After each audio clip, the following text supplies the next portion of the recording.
Hi, I'm Gary White for Central Kentucky Television. I'm here with Dr. Tricia Ciccone from Central Kentucky Optometric Associates.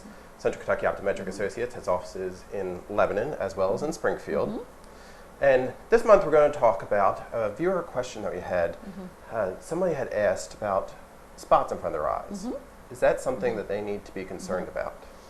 Maybe yes and maybe no. Okay. That seems to be my response to a lot of things.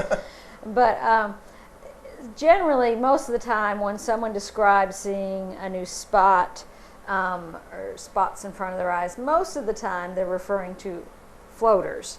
A floater is something floating in the eye that's casting a shadow on the retina.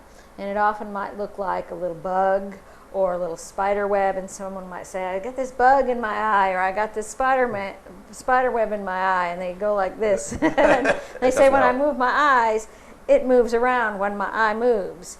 And so most of us generally, sooner or later, will get some floaters, and the older we are, the higher chance we have of developing them. So if you're in your 20s or your 20th decade, you probably have a 20% chance of having a floater.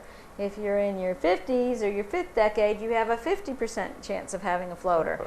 And if you're up in your 60s or 70s or 80s, you probably have a floater. And I can tell you that I have a floater, and I'm in my 5th decade, so it's 50-50 chance. Well, I got a floater. So do they go away? They don't go away, and they can mean nothing, or they can be an ominous sign of something more serious. Most of us that develop floaters don't have any problem, and it's just a normal, natural aging change that occurs when the vitreous, which is the gel in the back of your eye, it kind of liquefies as we age, and it kind of shrinks and it pulls away from the back of the eye. But on a rare occasion, when that's happening and when that process is occurring, it can tug or pull on the retina, and it can cause a hole in the retina or a tear in the retina, or more, even worse would be the development of a retinal detachment. And those can be all sight-threatening problems or issues. So anytime anybody sees a new floater, we want them to come in and let us take a look. And we'll keep an eye on you over a period of time to make sure you don't develop any holes or tears. If you see a hole or a tear, if you see a floater in your vision and it's associated with a flashing light in your vision, that could mean you've got some mechanical traction still going on in your retina, higher probability that you've developed a hole or a tear, and need to come on in right away.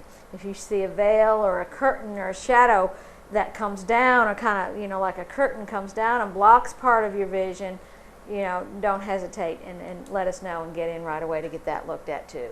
So most of us develop floaters and don't have a complication. Probably 10% or less of us can develop a complication associated with those floaters. So important for anybody who sees a new floater, especially or if they have flashing lights associated with the floater, to get on in. But even if you don't see the flashing lights, come on in and let us take a look to make sure that you don't have something going on. It's better to be checked out and be safe than sorry. Absolutely. There are some other things that can cause some floaters too. Inflammation inside the eye can cause floaters. Iritis, uveitis, retinitis can cause some floaters. Sometimes you just might have some dust in your tear film, and that can cause some floaty type things called entopic phenomenon. So there's some more benign causes too, but anything that you're not used to and don't know that you haven't noticed before, come on in and let us get it checked out. And when you come on in, there might be some new faces that you see at the Lebanon office here. Is that right? Yes. Some new people and we have a new face in the Springfield office as Okay. well.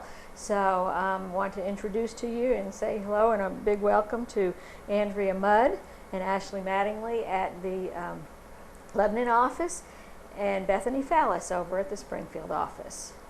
So when you come on in, say hi and welcome to those individuals. And also there's some new equipment that you wanted to mention as well. Yes, for those of you who are used to or have had fun using the visual field machine or the automated perimeter, know that we've got 2 new automated instruments being installed in both offices this week, and it's going to make your time on that instrument faster, more comfortable, and just a lot more efficient. So know that all the new technology is being installed, and that when you do your visual field, you'll be all up to date, and it'll be faster and smoother for you when you do.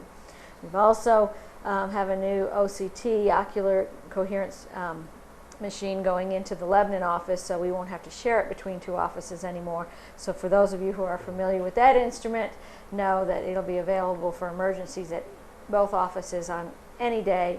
And then for those of you who do routine OCTs to monitor your glaucoma or other retinal conditions, know that your scheduling will be a lot easier now that we're going to be installing one in each office. So we won't have to have that 3-month in each office. We won't have to share anymore. So those upgrades and updates are in the process, and will just make your visits a lot more smoother and more convenient. Fantastic. So a lot going on at Central Kentucky Optometric Associates, again with offices in both Lebanon and Springfield. I've been talking with Dr. Trish Ciccone. Thank you very much. You're welcome. All right, it's been Gary White for Central Kentucky Television.